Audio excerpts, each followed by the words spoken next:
तो ये जो वीडियो है इसमें एक बीप आवाज़ एक आ रहा होगा, वो पीछे का जो इन्वर्टर है उसका है, तो वो छोड़ देना। सो पहला क्वेश्चन है तुम्हारा D value, Z value and F value पे है। तो उस पर तुम्हारा डी और जेड के लिए ये जो ग्राफ ड्रॉ करना और ये जो लिखा है ये पढ़ना, कुछ समझ में नहीं आया तो बोलना, ठीक है। एफ़ के लिए कोई ग्राफ नहीं है, एफ़ के लिए बेसिक वही है जो यहाँ पे लिखा है वैसे ही कुछ। इसके बाद एक क्वेश्चन आता है, क्वेश्चन में तुमको टाइम दिया हुआ है एंड जो टेम्परेचर पे हो रहा है वो थर्मल प्रोसेस जो हो रहा है उसका टेम्परेचर एंड टाइम दिया हुआ है, तुमको एफ नॉट निकालना है। सो ऐसा जब होगा ना तो तुमको एक फॉर्मूला याद रखना है, ये वाला जो हम लोग लास्ट टाइम भी किया था, ठीक है। जो जनरल फॉर्मूला होता है वो क्या होता है, integration of 0 to t 10⁻t−r/z dt। Mostly R और जेड क्या होता है, मतलब जो रेफरेंस टेम्परेचर और जो जेड का वैल्यू होता है क्या होता है 10 degree Celsius and 121 degree Celsius, ठीक है। सो मोस्टली हम यही यूज़ करते हैं। तो हम लोग को मेनली क्या चाहिए, टी चाहिए, ठीक है, और मतलब जो टेम्परेचर चाहिए और टाइम चाहिए, तो दोनों ही यहाँ पे है। क्वेश्चन में देखना 131 लिखा हुआ है, 131 degree Celsius and time 2 seconds, तो आराम से दिया हुआ है दोनों, तो यहाँ पे भी वही रख देना, सिंपल। यहाँ पे जस्ट इसको इंटीग्रेट करने का ज़रूरत भी नहीं है, तो एक कांस्टेंट है तो ये आ गया बाहर, तो डी टी का इंटीग्रेशन टी होता है। सो अब 0 to 2 सेकेंड्स होगा ना, तो 2 - 0 0 2 होता है। सो 2 × 10 जो कि इसका वैल्यू 10 होगा, तो 10 × 2 20 सेकेंड्स, तो एफ नॉट आ गया, ठीक है। सो नेक्स्ट क्वेश्चन है, describe the food Canning operation detail on following aspects, जैसे कि स्टेप्स क्या होता है, हीट ट्रांसफ़र क्या होता है एंड प्रॉब्लम्स एसोसिएटेड क्या होता है। सो जो स्टेप्स होता है वो अच्छे से लिख दिया कि filling in the cans, expelling air from the head space, ठीक है। क्यू भी मतलब क्यू एक्सपेल करना है, ये तरह एक एक्स्ट्रा पॉइंट है, अगर आ जाए तो लिख देना। इसके अलावा जो मेथड यूज़ किया जाता है दैन सीलिंग आता है। फिर एक फोर्थ पॉइंट है, ठीक है, ये तरफ स्टेप्स में आता है कि नहीं मालूम, बट एक हीट ट्रांसफ़र बोला ना यहाँ पे कि स्टेप्स के बाद हीट ट्रांसफ़र भी लिखना, तो हीट ट्रांसफ़र में अगर तुम ये भी लिखेगा ना तो हो जाएगा, ठीक है। ये स्टेप भी आता है बट एक हीट ट्रांसफ़र में भी अगर तुम लिख दिया ना ये तब भी होगा। तो हीट जो ट्रांसफ़र ये तुम यहाँ से पढ़ना, ठीक है। नाउ द प्रॉब्लम्स एसोसिएटेड में ये मेरे को 5 पॉइंट मिला, ये मेरे को नेट से मिला, ठीक है, तो मैं नेट से ये चीज़ लिखा है, तो वही। अभी नेक्स्ट है नंबर 2 क्वेश्चन। इसमें फर्स्ट में एक क्वेश्चन दिया है, ठीक है, बोला है कि इनिशियली 10⁻12 कैन्स है और हर एक कैन में एक स्पोर है, तो total number of spores initially हो गया तुम्हारा 10⁻12 दिट इज़ n नॉट, ठीक है। उसके बाद तुम्हारा बोला है कि are to be sterilize the decimal reduction time that is the D value is 0.25 minute, D value दिया है। Determine the probability that any one can will retain a spore after the process equal to F equal to 3 minute. बोल रहे कि अगर लिथेलिटी 3 minute का है F value, तो क्या चांसेस है कि कोई भी एक कैन में एक स्पोर रह जाए, ठीक है। तो हम लोग को सिंपली जो हम लोग को लिथेलिटी का फॉर्मूला पता है, F equals to D log of N naught by N, ये तुम्हारा यहाँ पे दिया हुआ है, F equal to D log of N naught by N. तो चला सॉरी, तो ये एक्चुअली यहाँ पे है, तो इसमें तुम सिंपल एन नॉट पता है तुमको डी पता है तुमको, एफ पता है तुमको, एन चाहिए, ठीक है। तो इस फॉर्मूला का थोड़ा रीअरेंज कर लेना, ठीक है। ये बन जाएगा ऐसा कुछ, देखो एफ बाई डी होगा, डी को इससे apply equals to log of N naught by N. अभी लॉग का बेस क्या होता है 10 होता है, तो 10 अगर इस तरफ गया तो क्या होगा N naught by N is equals to 10 to the power F by D होगा। अब तुमको एन चाहिए, एन को अगर उस तरफ लेके गया तो ये आएगा ना, N equals to N naught by 10 to the power F by D, ये आएगा, ठीक है, सिंपल है। तो इसमें तुम क्या किया, एफ बाई डी को रखा 10⁻12 आएगा, ठीक है, मतलब इसको 12 आता है, फिर 10⁻12 है, फिर एन नॉट भी हम लोग का 10⁻12 भी तो हो गया 1, मतलब क्या final number of spores is 1। अब बोला ही गया था कि एक कैन में एक स्पोर रहता है, so the after the entire process the final number of spores is 1, that is contamination is found in any one can, so the probability is 100%। तुमको क्या पूछा था, determine the probability that any one can, कोई भी एक can में रहे, तो कोई भी एक कैन में तो है ना, तो टोटल प्रोबेबिलिटी इज 100%, ठीक है।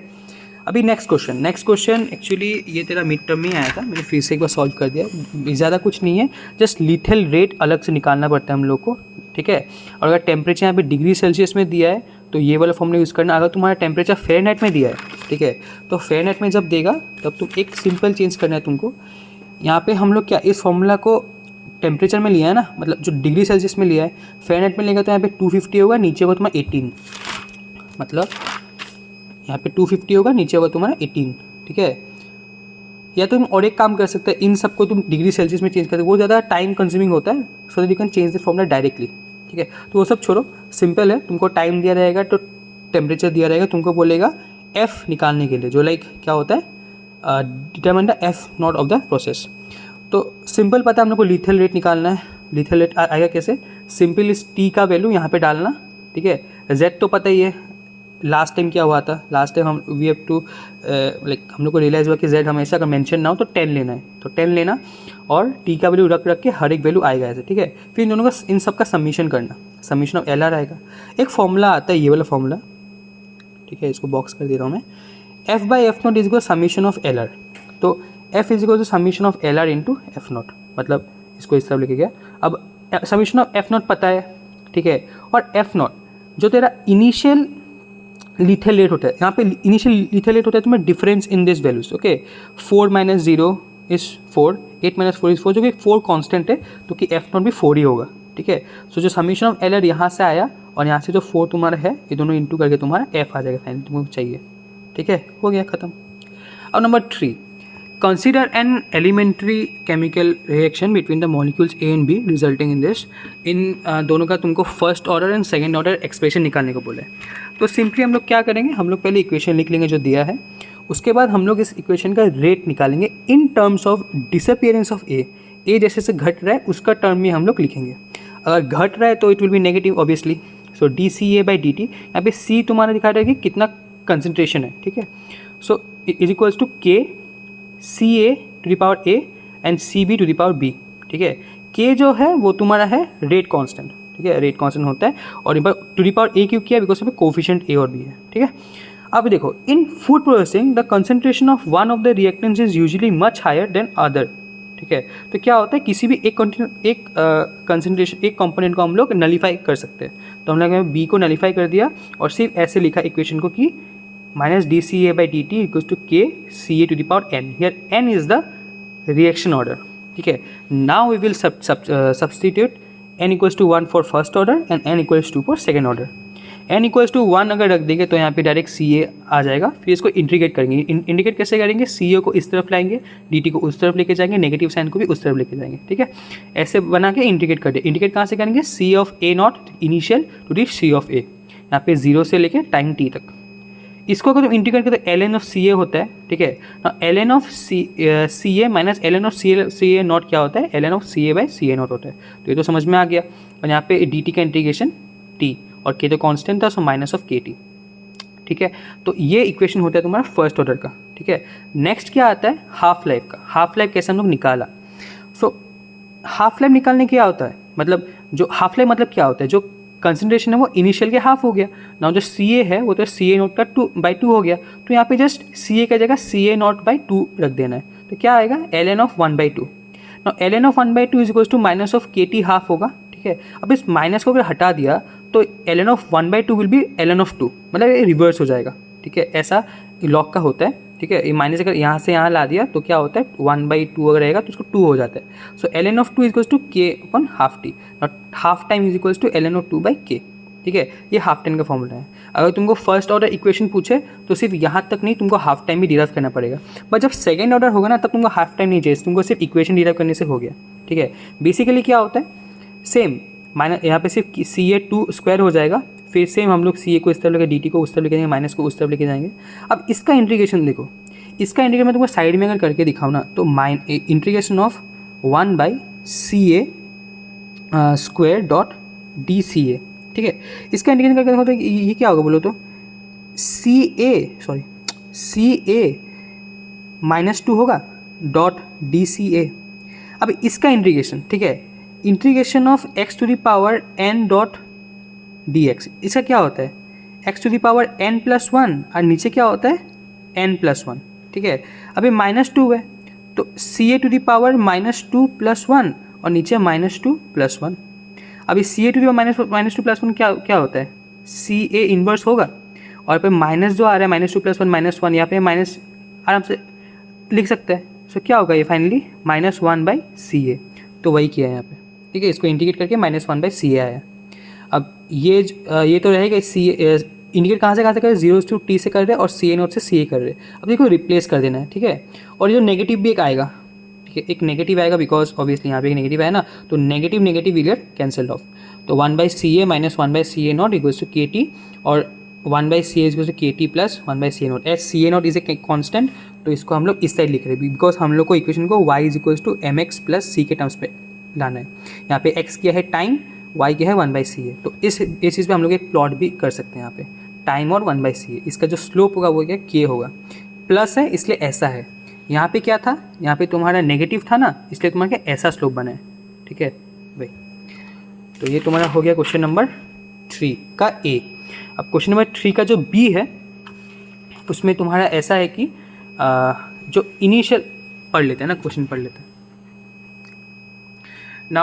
ऑरेंज जूस जो है इस पहले बोला है कि orange juice is aseptically packed in multi layer carbon boxes. So at the moment of the packing, पहला जो तुम्हारा विटामिन सी का कंसनट्रेशन होता है एक जूस का पैकेट में, वो है तुम्हारा 50 mg पर 100 ग्राम, ठीक है। But the label claims it is 40 mg per 100 gram, ठीक है।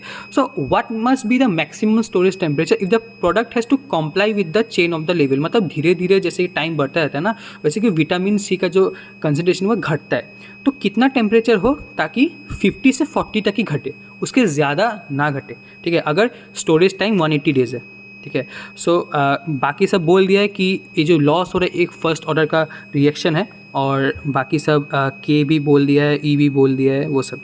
सो let's jump on to the question, ठीक है। यहाँ पे तुमको एक चीज़ याद रखना पड़ेगा कि यहाँ पे हम लोग नोट मैंने लिख दिया है, एक आर्हीनियस इक्वेशन यूज़ करते हैं हम लोग, ठीक है। जैसे कि यहाँ पे दो रिएक्शन हो रहा है, ठीक है।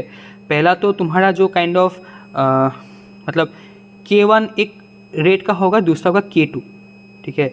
मतलब एक हो गया तुम्हारा T1 में हो रहा है, एक T2 में हो रहा है, ठीक है। मतलब मैं क्या बोलना चाह रहा हूँ, एक तुम्हारा नॉर्मल जो टेम्परेचर है एटमॉस्फेरिक उसमें होगा, ठीक है, जो लाइक 27 होता है जो पे दिया हुआ है, और दूसरा क्या है हम लोग को वो फिगर आउट करना है, ठीक है।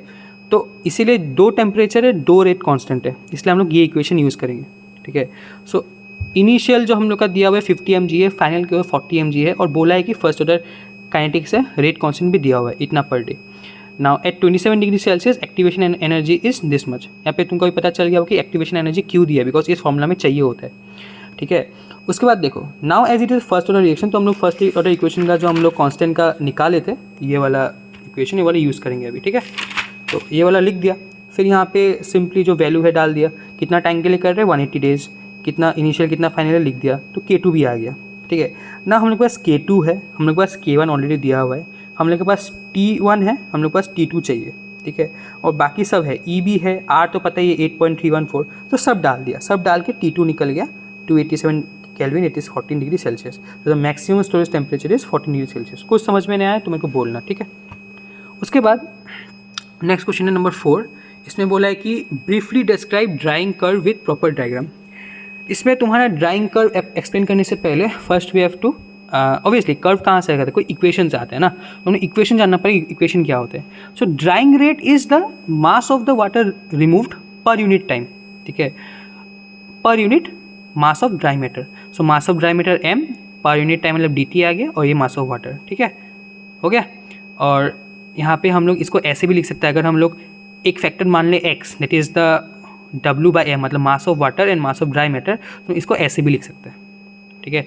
अभी क्या करेंगे हम लोग, जो हम लोग इक्वेशन बनाएंगे, ठीक है, जो हम लोग कर्व बनाएंगे वो तुम्हारा बनाएंगे dW dt और x के बीच में, ठीक है, x के बीच में, एज इज दोनों आर इक्वल, ठीक है।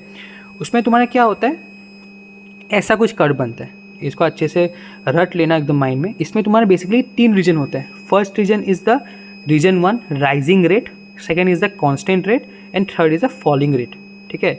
एंड यहाँ पे एक पॉइंट होता है क्रिटिकल मॉइस्चर कंटेंट। सब कुछ एक्सप्लेन करते हैं स्टेप बाय स्टेप, ठीक है। देखो पहले क्या हो गया, रीजन 1 आ गया जो तुम्हारा राइजिंग स्टेट हो गया। The rate of drying increases as water is remove, obviously water remove हो रहा है, तो इनिशियल से जब तक वो सैचुरेशन तक पहुंचेगा ड्राइंग रेट बढ़ता रहेगा, ठीक है, बढ़ता रहा। And it is often omitted in the calculation of drawing rate, basically warming up opening the pores. इसमें बेसिकली फर्दर ड्राइंग के लिए हम लोग पोर्स को खोलते हैं इस रीजन में, ठीक है। तो इनिशियली ये राइजिंग रेट है। Second is a constant rate, so rate of drying remains nearly constant as water is removed. एक जब सेचुरेशन पहुंच जाता है उसके बाद तो कांस्टेंट रेट ही रहता है, पर धीरे धीरे जैसे कि मॉइस्चर एक बार क्रिटिकल मॉइस्चर कंटेंट पार हो गया, ठीक है, जितना उसको लाइक लूज करना तो लूज कर ले, धीरे धीरे वो रिमूव होगा, मतलब वो सॉरी रिमूव मतलब वो स्लो डाउन भी होगा। तो फॉलिंग रेट रीजन आएगा नंबर 3 में, below a certain moisture content that is the critical moisture content, drying rate drop sharply as water is removed, ठीक है। तो ये रहा तुम्हारा ड्राइंग कर्व का एक्सप्लेनेशन विद प्रॉपर डायग्राम। यहाँ पे ब्रीफली बोला है इसलिए ब्रीफली किया है, रीजन 1 रीजन 2 रीजन 3 को और इलेबोरेटली भी लिख सकते हैं, वो बुक पे है, तुमको अगर समझना है ज़्यादा तो तुम वहाँ पे भी जा सकता है। नेक्स्ट है 4 का बी। ये क्वेश्चन देखो, ये क्वेश्चन मैं सॉल्व कर सकता हूँ लेकिन आंसर जो है ना मेरे को कोई सही नहीं लग रहा है, ठीक है। सो ये मैं पल्लव के साथ सॉल्व करने का ट्राई करूँगा, तो वही। और दूसरा नंबर 5, ओके 5 का जो ए है इसका बहुत सिंपल मैंने नेट से निकाल के किया है, बिकॉज इसमें बुक मेरे को अच्छे से नहीं मिला, मतलब मिक्सड अप है थोड़ा। सो ये है कि advantages and limitations of parallel flow, counter flow and cross flow drying. इसमें तुमको बेसिकली कुछ कुछ पॉइंट्स याद रखने हैं, ठीक है। जैसे कि देखो पैरेलल फ्लो में क्या है, जो एडवांटेज है that is a simple to design, has a uniform temperature gradient, मतलब जो टेम्परेचर ग्रेडियंट है वो धीरे धीरे लेंथ के साथ it just keeps on falling, ठीक है। सो वही लिखना। और जो सेम चीज़ यहाँ पे एडवांटेज में है ना, काउंटर में क्या होता है वो एक लिमिटेशन हो जाता है, it has a complex design and the potential of the material mixing is high, ठीक है सेम। और यहाँ पे जो लिमिटेशंस होता है जैसे कि lower efficiency, not suggested for heat sensitive materials as it is expose to a higher temperature, वो जाके यहाँ पे तुम्हारा बन जाता है एडवांटेजेस, ठीक है। जैसे कि यहाँ पे higher efficiency as the moisture is sufficient enough for water removal, फिर the suitable for the heat sensitive materials as they are expose to high temperature for short duration वगैरह वगैरह। और जो क्रॉस फ्लो ड्राइंग होता है ये दोनों का इंटरमीडिएट होता है, ठीक है, मतलब यहाँ का भी नहीं वहाँ का भी नहीं, बीच का, मतलब इंटरमीडिएट एफिशिएंसी, रिड्यूस में material mixing, it requires more space, ये एक पॉइंट है, ये सब याद कर लेना, बहुत सिंपल लिखा है। इसके बाद तुम्हारा इसका भी एक बी का क्वेश्चन है, उसका भी सेम एम पल्लव के साथ सॉल्व करूँगा बाद में। फिर नंबर 6 नंबर ए आता है, वो यहाँ पे लिखा हुआ है अच्छे से, क्या है, derive heat and material balance for a single effect evaporator. अच्छे से डायग्राम ड्रॉ कर लिया है, ठीक है। फीड है, फीड घुस रहा है और जो प्रोडक्ट है निकल रहा है, इसके बीच में क्या हो रहा है, जो इनलेट स्टीम है जो हीट लेके आ रहा है वो फीड को हीट दे रहा है और कंडेंस होकर निकाल रहा है, और जो इसमें क्या हो रहा है, ये जो इवापोरेट हो रहा है इसका वेपर बाहर से निकल रहा है, और क्यूएल जो है वो रेट ऑफ हीटिंग है, ठीक है वो सब। नाउ ओवरऑल मटेरियल बैलेंस अगर पे आए तो पहले हम लोग को बोला है हीट एंड मटेरियल बैलेंस करने के लिए, तो पहले अगर मटेरियल बैलेंस पे आए तो सिंपल क्या है, F equals to P plus V, ठीक है, पी प्लस ये पी है, ठीक है, ये पी है, P plus V. Now F क्या है, पी क्या है, वी क्या है, अच्छे से लिख दिया है। नाउ अगर material balance only for solid करे, सिर्फ सॉलिड का पकड़ के, ठीक है, सॉलिड मैटर, तो फीड में सॉलिड कितना है तुम्हारा एक्स एफ, तो X F feed is equals to जो प्रोडक्ट में से कितना है सॉलिड एक्स पी, तो एक्स पी पी। और वेपर का हम लोग काउंट नहीं करें बिकॉज वेपर में हम लोग सॉलिड को इतना ही कम है कि हम लोग उसको नेगलेक्ट कर रहे हैं, ठीक है, तो वेपर का काउंट नहीं कर रहे। तो ये तो हो गया। उसके बाद हम लोग पास और एक चीज़ है कि कॉन्सेंट्रेशन रेशियो, कॉन्सेंट्रेशन के मतलब प्रोडक्ट और फीड का कितना कितना मतलब चेंज हुआ, तो क्या होता है x P by x F, ठीक है। तो ये जो 3 इक्वेशन मिला ना, ये 3 इक्वेशन से हम लोग को फाइनल इक्वेशन मिलेगा, ठीक है, मतलब जो ओवरऑल मटेरियल बैलेंस का फाइनल इक्वेशन मिलेगा। जैसे कि अभी हमें पता है कि आर क्या है, x P by x F ना, तो यहाँ पे हम लोग आर तो निकाल ही सकते हैं, जैसे कि ये इक्वेशन है ना, इसकी इक्वेशन है एफ बाई पी, पी को हम लोग इस तरफ ला दे तो F by P equals to क्या होता है, x P by x F होता है, और x P by x F क्या होता है, आर होता है। So F by P equals to R होगा, तो F by P equals R लिखा, और पी को इस तरफ लेके गया तो क्या होता है, एफ बाई आर होता है। Now replacing this P in the equation 1, इसमें अगर रिप्लेस करें तो क्या होगा, F equals to V plus F by R. Similarly इसको इस तरफ लेके गया, ठीक है, क्या हुआ, एफ को कॉमन ले लिया तो 1 माइनस 1 बाई आर होता है, तो ये तुम्हारा फाइनल इक्वेशन है, ठीक है, ये तुम्हारा मटेरियल बैलेंस का फाइनल इक्वेशन है। इसको यहाँ तक तुमको करना है डिराइव।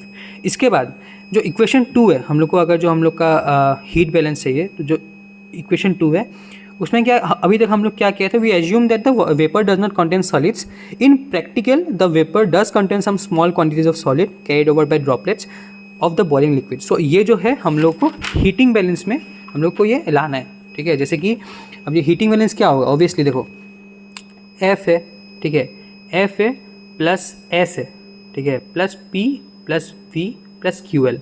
एफ क्या है, फीड, ठीक है, एस क्या है, एस के यहाँ पे स्टीम है, तो एफ घुस रहा है, स्टीम घुस रहा है, प्रोडक्ट निकल रहा है, वी निकल रहा है। So F plus S equals to P plus V. अब एफ के साथ ये हम लोग हीट के बारे में बोल रहे हैं, तो कन्वेक्टिव हीट ट्रांसफर कोफिशिएंट जो होता है वो एच आता है।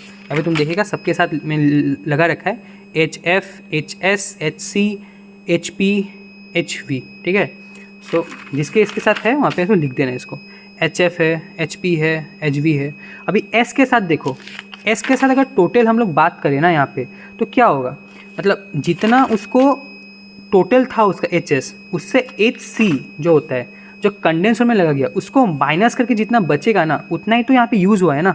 सॉरी, मैं कैमरा थोड़ा उस तरफ चला गया, उतना तो यूज़ होगा ना। तो यहाँ पे हम लोग जो लिखा है H S minus S C, ये मतलब इनिशियल था, जितना दे दिया उसके बाद जितना बचा उतना ही हम लोग इंक्लूड कर रहे हैं यहाँ पे। सो भाई बहुत सिंपल है, ठीक है। यहाँ पे H F, H S, S C, H P, H V सब लोग यहाँ पे लिख दिया है मैंने, ठीक है, डन। सो इसके बाद भी 6 के बाद भी एक क्वेश्चन है बड़ा सा, इसको भी सॉल्व करना बाद में करूँगा। तो इसके बाद 7 को देखो, 7 में 2 चीज़ है। एक है तुम्हारा सिंगल स्क्रू एक्सट्रूडर का एक अच्छा से डायग्राम बनाना है, प्रॉपर लेवलिंग करना है और उसको वर्किंग दिखाना है, ठीक है। और वर्किंग जो ब्रीफली बोले, तो डायग्राम तो ऐसा है, सुंदर सा बना है, इसको बनाने में टाइम लगेगा। यहाँ पे तुम्हारा 2 मार्क्स तो 3 मार्क्स तो दे ही देगा वो लोग, ठीक है। उसके बाद वर्किंग जो ब्रीफ बोला है इसलिए इतना सा लिखा है, ठीक है। इसमें तुम्हारा फीड सेक्शन आता है, फिर तुम्हारा ट्रांजिशन सेक्शन आता है, फिर मीटरिंग सेक्शन आता है, ठीक है। बहुत अच्छे से लिखा है, ये तुम लिख देगा, मार्क्स मिल जाएगा तुमको।